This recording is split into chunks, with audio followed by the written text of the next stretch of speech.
Hi, good evening and welcome to the program, The Law of the People and Governance here on Spectrum Television. It's the first edition for the week. And happy Workers' Day. My name is Rachel David White. They set aside to celebrate workers, especially here in Nigeria. It's a day that workers are supposed to be happy about, celebrating, and of course, feeling fulfilled because they discharged their services properly to the nation to aid the growth of the nation, and in turn should be treated as important, should be taken care of at the 2023 International Workers' Day on May 1st. And some citizens, particularly civil servants, have lamented the economic crisis bedeviling the entire nation since the beginning of the current administration. The outgoing administration led by President Muhammadu Buhari had witnessed some level of crisis in Africa's largest economic problems, particularly inflation that imposed unbearable hardship on citizens. Don't forget that for the first time in 25 years, the nation's economy went into recession in the second quarter of 2016, a year after President Buhari took over power from his predecessor, Goodluck Ebele Jonathan. A few months ago, in November 2022, the World Bank revealed that development progress in Nigeria had stagnated since 2015 when Buhari took office as president. It said Nigeria's development progress has stagnated since 2015 between 2001 and 2014. Nigeria was the fastest growing economies globally.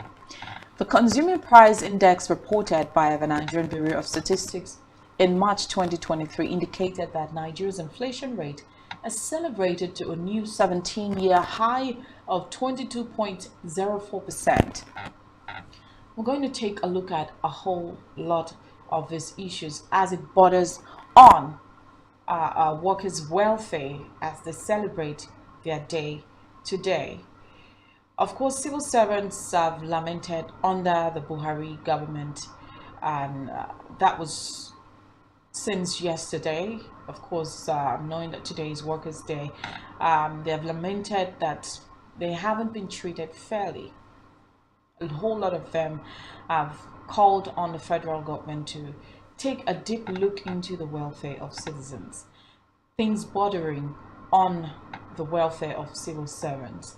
We'll take a look at a whole lot of this, and we'll be joined virtually by Martin Ukwe. Of course, we'll be x-raying the administration and how they have taken care of welfare so far. So today we're talking about Workers' Day, the Buhari's led administration, and the work day. Just take care. We'll be right back.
All right, welcome back. It's still the program, The Law of the People and Governance here on Spectrum Television. And we are talking about workers have been in Nigeria. We talked about the price index accelerating to a new 17-year high of 22.04%. And of course, the unfortunate development came with increasing prices of commodities in the market, worsening the welfare of Nigerian workers. Even according to the World Bank, Nigeria has one of the highest inflation rates globally and the seventh highest in sub-Saharan Africa in 2022. And a recent market survey across several major markets in Nigeria revealed, you could take a look at that for yourself. It is evident in the price differences observed in all commodities almost on a daily basis, leaving Nigerian workers to spend more than their earnings to get food, shelter, and other important needs. Buhari was given a mantle of leadership on May 29, 2015, and has battled to solve several economic problems, particularly inflation that imposed unbearable hardship on citizens. And we've talked about the and Buhari's administration in the last 8 years. If you want to keep it side by side and compare, honestly, you would agree with me that prices of things, of food items, commodities in the market have risen by truly 100%. Let's take a look at a bag of rice, for instance, where one could afford for 16,000, where one could get for 18,000 at least, at most rather, could, I think, went for 50,000 sometime last. It has pumped in so much money into rice farming business. There was a time the president built a rice pyramid, and then we're hopeful that, come on, we are not going to be having this kind of issues again, but we're still having those issues when the borders were shut. And when the borders were quite open, things were quite cheaper. Well, today we're not just talking about rice alone, we're talking about everything and workers' welfare. Has this administration been able to prioritize workers' welfare? That is the big question on ground. A sachet of tomato used to sell for 50 naira and is now being sold for as high as 150 naira, like twice or three times the price, or even 200 naira. A loaf of bread has risen across the nation. Latest data from the Nigerian Bureau of Statistics, published in January 2023, revealed that the average fare paid by commuters for bus journeys within the city per drop increased by nearly 100% in November 2022. And this development has plunged Nigerians, especially low-income earners, into unbearable hardship. Some civil servants have spoken out and have called for immediate review of the current minimum wage, stating that the 30,000 naira minimum wage is no longer workable with the present economic realities. So, if you want to take a look at this, and then you take a look at the prices of things we have these days, I think if minimum wage can rise just the way prices of things rise, transportation, different food items, normal commodities, everything, health,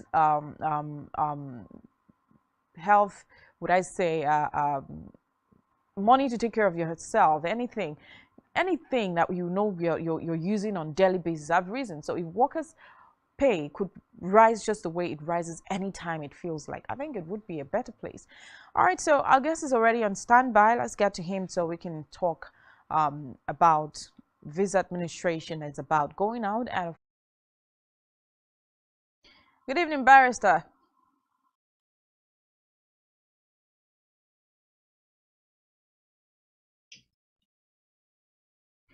Good evening, Barrister Martins. I don't know if you can hear me.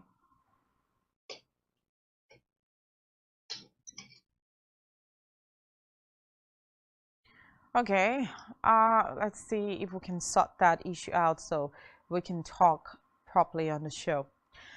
Feel free to join the show, join the conversation. Of course, if you are a civil servant, even if you're not a civil servant, as long as you are in Nigeria and you are doing anything to earn a living, you're being affected by, you're a worker. Of course, in one way or the other, you're contributing to the growth of the nation. at large. You're paying tax, and then prices of things are rising, and you're spending more than you're earning. So it causes for concern. It calls for concern rather, and you are highly affected. So you can be part of the show. Let's talk about meeting the needs of workers so far in Nigeria. Come on, Workers' Day is a day that should be celebrated.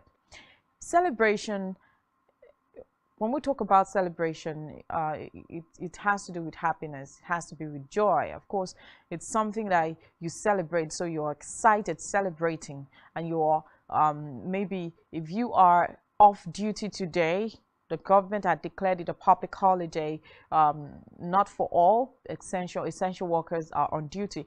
But if you are on holiday, you should be able to get your salary. So, but when you have already, owed debts in order to pay your way to work, feed your family, healthcare challenges, and a whole lot of that, and then salary is coming at month end, and then the salary is not even enough for you to take care of yourself and your family, let alone paying bills. So what are you going to use to celebrate? What's the point celebrating when the government are not treating you well, when you're not getting what you deserve, when your pay is not as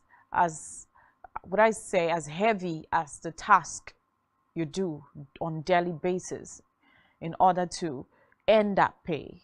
So today is Workers' Day, and we are talking about workers' welfare. Let's get to know your take.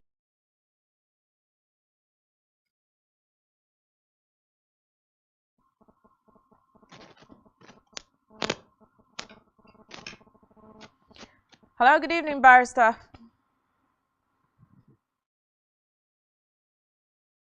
Okay, I think we're still having technical issues. So once we are able to connect to Barrister Martins, we'll let you know.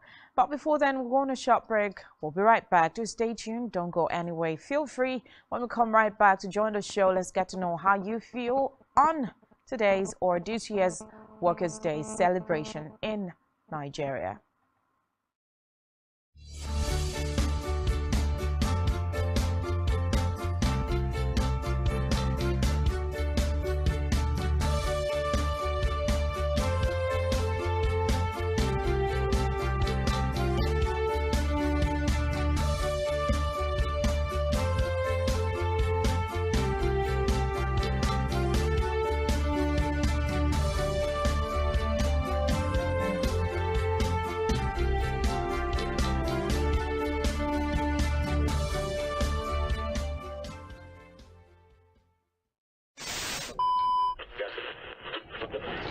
A generation, the Nigerian broadcasting industry has worked tirelessly to serve you. And now, this service will finally be recognized. Come May 17th this year, broadcasters all over Nigeria will gather at a hotel and suites for the maiden edition of the Nigerian Broadcasting Awards, an award ceremony set to reward hard work and excellence in the broadcast media.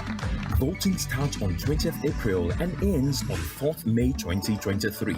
Visit www.tnbawards.ng to vote now. They've served and they're still serving. It's time we say thank you. This award is organized by the Broadcasting Organizations of Nigeria, Bonn.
One truth not often told is about the transformation that Africa has undergone in recent decades. Africa is shaping its own destiny and should be referred to as the African opportunity. On Spotlight Africa, we paint the African picture the African way, laced with truth, detail, and the color of the African continent. Join Uyai Anyekan every Tuesday and Thursdays at 4:30 p.m. Spotlight Africa, telling the African story.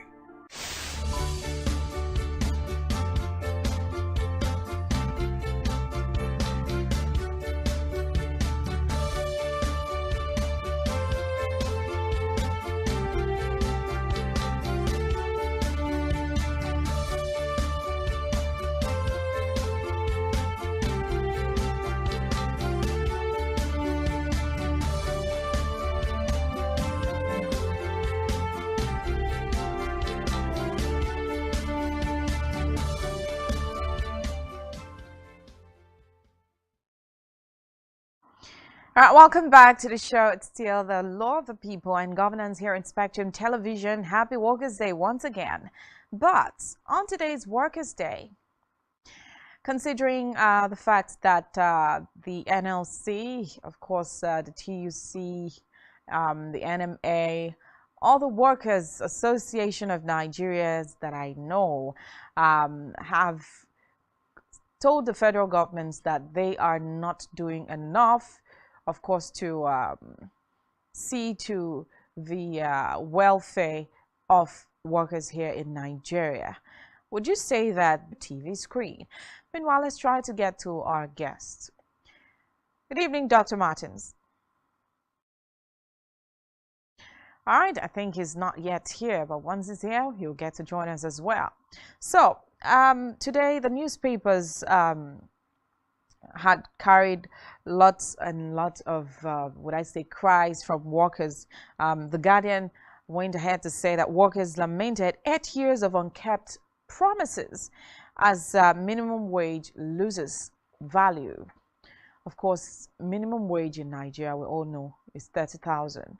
And then, let's say, a family, a man or a woman who is married, let's use a man. A man gets to provide more for his family. So let's say a man is married and has 4 children plus his wife. So if you now add the 4 children, you add him, so that makes 6, and you add his wife as well. So probably has a maid in the house, someone to help out, that's 7. Oh, probably has someone coming to visit and is earning Nigeria's minimum wage. How do you grow your family? How do you send them to school? You know, sometimes I sit down and I tell myself, I don't think that civil servants can actually afford, not just, I think the civil servants that are being placed on the 30,000 naira minimum wage cannot afford to send their kids, in fact, to live their dream life. They can't afford to send their children to the kind of schools that their bosses, yes, the heads of the ministries they are working under, send their children to, if they depend on that salary alone. In fact, that salary is not worth saving, because when you, even if you're driving, when you get to fuel your car, you get to feed your family, you get to pay bills. Sometimes on miscellaneous, unforeseen circumstances just happens, disaster. It just happens, you never expected it. You can't even save from that salary if you are a civil servant earning a minimum wage. You can't save from there for the future. So Nigeria has come to a point, one thing. So why haven't we gotten it right till now? What is wrong? What is lacking in the system? What is that thing that has not been put into consideration? Why is workers' welfare not a priority? This administration has seen lots and lots and lots of industrial action, lots of strike from ASU, from NMA. I think there was a point where the NMA went on a whole lot of people, and it was a great cause for concern. So this administration has really been unfair to workers, to civil servants. So celebrating Workers' Day today, I would ask again, is there any cause for celebration? That's the question on the table. We'll try to connect to our guest who is on waiting for us right now. Yes. Okay, so happy Workers' Day. I should wish that to the Nigerian civil servant and the public servants. Yeah, but as long as you are a worker in Nigeria, I believe you're on public holiday today. Of course, I am. So happy Workers' Day to you. Thank you very much, Rachel. Argument. So Nigerian workers have joined their, counterparts all over the world to commemorate the International Workers' Day today, right? And questions have arisen about the general state of their welfare here in Nigeria. Under the Buhari-led administration, workers' welfare has been reportedly porous. It's been something to question, okay? Does this leave any cause for celebration? Well, let me start by saying celebrating the May Day Workers' Day, to me, is traditional. It is just to celebrate the tradition. But looking at The the Workers' Day, I don't think there is any call, there is any need to celebrate the Workers' Day, Okay. especially here in Nigeria. Looking at the wealth of the workers in Nigeria, looking at the way the government of the Buhari-led administration for the past 8 years treated workers in Nigeria, I don't think there is any need or there should be that call for that celebration. Of course, I don't know if I should digress a bit where being that the federal government, after approving the Eagle Square for the celebration today, 3 days to the event, had to cancel the validation of that approval and allow the Nigerian workers, including the teachers who taught the politicians, the medical doctors, everybody. In fact, I don't need to mention. It would be nice everybody to not go out and celebrate in the street of Abuja. It is an abysmal failure on the part of the government. It is embarrassing, and I wish the government can do something. Well, I think I was lost in thoughts. Taking a look at workers' welfare, I still wonder, do you think that this administration actually prioritizes workers' welfare at all? I mean, we can't count the tussle between workers and federal government in this past 8 years administration. Meetings, no. Let me put it this way. Let's talk about the 30% minimum wage.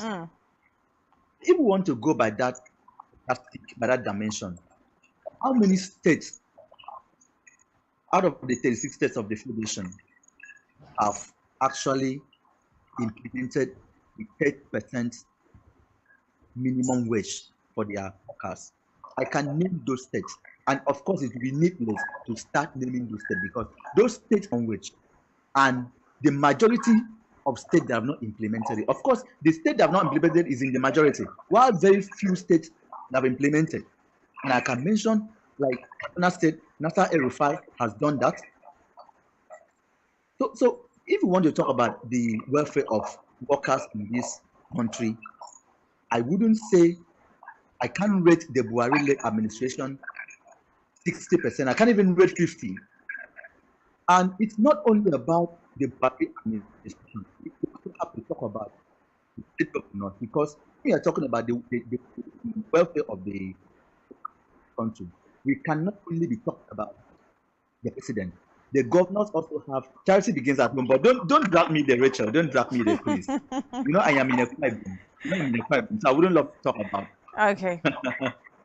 Okay. So let's put all the 36 state governors on a slim plate. Now let's analyze them one by one. At least I have been to several states across this country. They know the welfare workers. Even if you want to rate them at the same level, at the same path, I want to tell you that Nigerian government, state government have not paid a great level going on strike. It is just of recent that the ASU had to call off over 8 months or even more than an 8-month strike. You know, even the aviation sector went on a 2-day warning strike. Of course, we have seen the resident doctors going on strike. We have seen other ANU, Senior Staff Association of Nigerian Universities, going on strike. We have seen Increase pay rise. okay. Now, this morning, I was just watching the Minister of Labour, Dr. Chris Gige, live. All right, and I was listening to him on television and be telling Nigerian lies. Okay. Before you get there, I don't know if he was lying, right? But then I know that during the International Workers' Day celebration, I'll just go through it a little at the Eagle Square in Abuja. The report says Nigeria's Minister of Labour, Employment and Productivity, Chris Ngige, announced that lecturers, doctor and other civil servants under the consolidated university academic salary structure, consolidated medical... Is that the lie you're talking about? Of course. Now, that is exactly what I'm talking about. That is a blatant lie from But don't you think that this is the federal government working, you know, to improve the welfare of workers, if this is actually true? No, this is the antics of the Minister of Labour. Of course, you know the personality of the Minister of Labour, Dr. Chris Ngige. We know how he handled the 8-month prolonged strike. Whenever there is strike in this country, we know his antics. He will come on and say things that are not that cannot be verified with facts and figures on them. Now, this morning he was just talking about the consolidated salary arrangement for the ASU, doctors and other units. Teachers, yes. Where are the facts of that? Nigerians on a live broadcast. If I were to be there with him, I will ask the Minister of Labour, please, the Honorable Minister, what are the paradigms, the practical paradigms that you have put down for capitalizing consolidated pay the workers this same story? And I'm telling you, in 2026, if it happens to be there again in 2024, you can keep telling the workers this same story, and there is nothing that will be done about it. Please, we want the Minister of Labour to stand up to his responsibility. You know, being a minister in such a ministry, taking care of all they want to say and they cannot neglect. The issue of academic allowance, which ASU are still complaining of.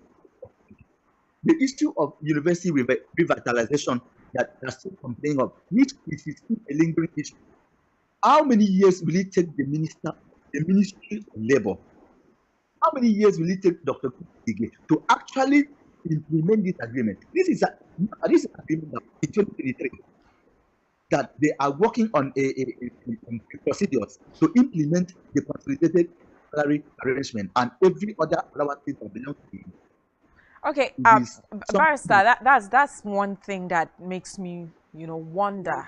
It makes me, I don't know how to put it. You know, the most contentious issue bordering on workers' welfare has been the minimum wage, right? Of course. And then reviewing or talking about rise pay or increase in pay for workers, you know, anything welfare for workers, there's always slow effort. It never passes. It's very hard to even come as a bill, talk more of passing first and second reading. But just take a look at where one of the people, when there was a bill to actually keep doctors, medical practitioners in Nigeria to practice for 5 years before being given license. It passed second reading, scaled through immediately. Okay, let me put it this way. Now, I was talking about the antics of the Minister of Labour. Now, look at it from this dimension. The salary structures of the public and civil servants must be reviewed.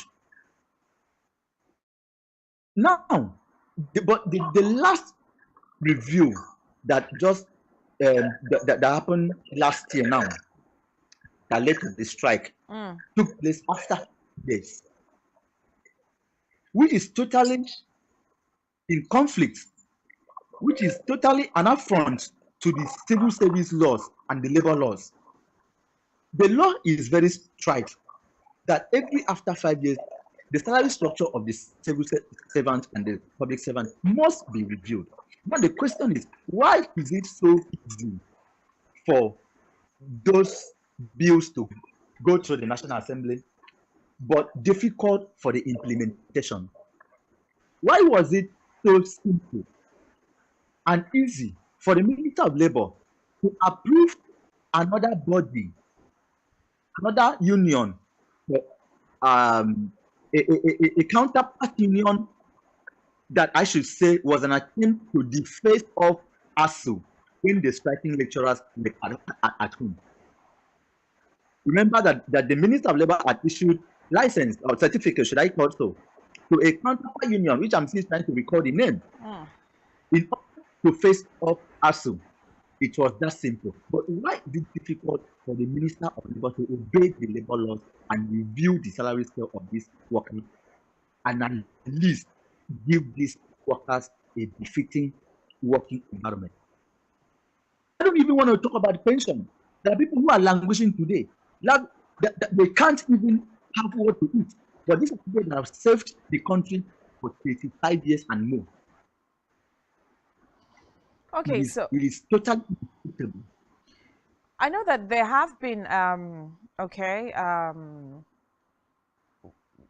from 60 to 65 and from 40 or 30 to 35 as well. We're talking about retirement age. So we're not even talking about workers' welfare. So even if you're supposed to work to retire at age 65, you're still working for the same thing you've been working for, and if there's any rise. And then talking about increase, minimum wage increase, does the government really have a structure that sits down, okay, to listen to, or maybe do a survey, a research, okay, on what is really happening around these workers, okay, and then what amount of increase will be able to sort out at least a higher percentage of their just incentives? Do you think that even if the government decides to say, okay, fine, let's review minimum wage from 30,000 to maybe add a 10,000, it would be enough? And you know that would take another time, a longer time before it's been reviewed again. Okay, from my knowledge of the civil service provisions. Now, if the last review of the minimum wage, which was reviewed at 30%, so they are supposed to review by 5% after 5 years. You understand me? I do. Yes, it's supposed to be reviewed by 5% after 5 years. But here in Nigeria, Nigerian government does not even follow the due process. So what Nigerian government does is to set up a committee between the Minister of Labor by the dialogue and negotiate on the increment percentage. Now, let me say this. At some point, I do not really blame the government. I blame the labor union, because the labor unions have since been politicized. You know, we politicize everything in this country. So these labor unions have been politicized to such an extent that the leadership of this union do not really know what to do from government. Any seat of the interest of the people. Because if you are to go by the generality of the interest of the people, you will not sit down, you will not allow the federal government to create a negotiation table whereby you begin to negotiate the percentage of the minimum wage that is to be increased. You will only follow what the law says. And you know, this negotiation of a thing is very, very, it's totally out of place, because one, federal government does not even have the right to say we want to negotiate. It's when increasing. Of course, yes, when increasing. No, you don't just increase abstractly. It is not something that people should, the leaders should begin to negotiate and is the right of workers. Yes, it is the right of workers. Now, what the federal government does is that they will tell the labor union, we do not have money, are open to this negotiation. That is where the problem starts. And the federal government will reach a decision that at the end of the day, they won't even respect this decision. So if the federal government now say, okay, like the last negotiation, they said, okay, federal government approved the 13% minimum wage, but how many states have also respected the decision of that federal government? So I think I think the whether they want to do negotiation, but I think they deduct this money from the monthly allocation, state allocation. They want to deduct it from the fiscal commission directly and pay the workers. I think that should be the case, because when leaving this payment, when leaving this increment in the hands of the state governors, it becomes a dilemma. You find the Nigerian workers in a situation of quagmire. They can't even have the hope of getting that money. There are so many states that are so many months now. So where will even get the time to talk about the minimum, implementing the minimum wage, when he can hardly pay the workers the regular salary? You know, away from that, recently we had reports that the Cross River State government have been owing the road sweepers for government. A state government would be owing people who keep their streets clean for so many months. And then you get to find out how much they are paying these people. It's not even up to the minimum wage, okay, or 30% minimum wage or whatever. But then they are being owed for this number of months. Is it that there is no money or there is no provision for them during you know, planning or preparations, or when they are proposing budgets or the rest?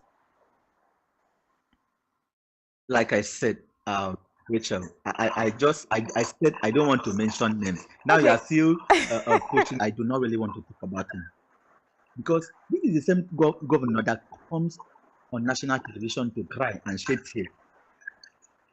So now we begin to ask ourselves, why was Governor Ben Ayade crying on national television, shedding tears? Is Governor Ben Ayade living to that? Okay, let's not dwell on his issue. You know, the Minister of Labor and Employment, Chris Ngige, said he would include in his handover notes, okay, that the next government should adjust the minimum wage. Do you think the next administration, the Tinubu-led administration, will be poised to bettering the welfare of Nigerian workers going forward? No. Why do you think so? I say this point blank, and I owe no one any explanation. Now, already the Buhari-led administration is leaving Nigeria poorer than it left in 2015. The Buhari-led administration has plunged millions of Nigerians into poverty. Now, you can see our GDP per annum, where we are, is far below where the Buhari-led administration met the Nigerian economy in shape of the giant of Africa in terms of the economy. The debt profile of Nigeria is skyrocketing. Should I say per second? So when will the next administration of Bola Ahmed Tinubu garner all the money to increase the salary structure of the workers? Or let's talk about the minimum wage. Now, when you are leaving a note and advising the next administration to increase the workers' welfare or minimum wage, what modalities, what fiscal modalities are you putting on them to ensure that this note you are living is metamorphosed to a practicable action? Because the next government that is coming to poor, the next government that is coming to inherit a bogus amount of debt is going to inherit economic deficit. It's going to inherit, yes, of course, it's going to inherit basic administrative deficit. So many things. So when they look at all, do you think of the debt? Remember, of course, they're even coming to pay off debt. this administration is living a whole lot of debt. Living and talking about domestic debt, external debt, which has risen to trillions of dollars of naira. So I don't see the next administration even talking about the welfare of the Nigerian workers. Well, Barrister, just a minute, just a minute. Do you even think that, because, you know, sometimes it's like you're not doing anything, so why am I giving you something? Do you think that workers in Nigeria have even contributed to improving the nation's economy in any way? Talk more of demanding welfare. I know this administration is the administration that we've seen the longest face off between the workers, you know, the NLC, NUC, TUC, the ASU, and the rest. Because when you want to talk about the contributions of the civil and the public servant in this country, okay, in all of this, Barrister, we have just 3 minutes. I know. Now, okay. If the public service is directly a function of the executive arm of government, these are the people that help the executive arm of government to implement their policies. So if they finish for 7 working days, and let us see how the government will move. So the government cannot move because these are the people that are implementing the policies of the government. You know that of one course, statement has answered the question already. You know, and legislations guiding the rights and privileges of workers in Nigeria. Like, and if so, how can this be addressed? Of course, just Rachel, in 2 minutes. The problem of the Nigerian workers is not the laws. There are a lot of laws that govern the working conditions and working structured to look into the matters of the labor, which is the National Industrial Court. So it is not about the laws; it's about the implementation. And the executive arm of government have been very resistant in implementing the policies when it has to do with the welfare of the Nigerian workers. So I'm using this opportunity while congratulating the Nigerian workers to put out this message and urge the federal government to look into the welfare of the Nigerian workers, the policies, and implement the policies of the federal government, and that is how the government can work. Okay, thank you so much. At this point, of course, there are so many areas we would love to touch, but at least we've been able to answer some very important questions on the show. Thank you so much, Barrister Martins, for coming on the show. You're welcome. All right, back to the people. Thank you so much for staying glued to your TV. Thank you for being part of the conversation. It's been the program, The Law of the People and Governance, here on Spectrum Television. And this is where we say goodbye for today till tomorrow. My name is Rachel. Good evening.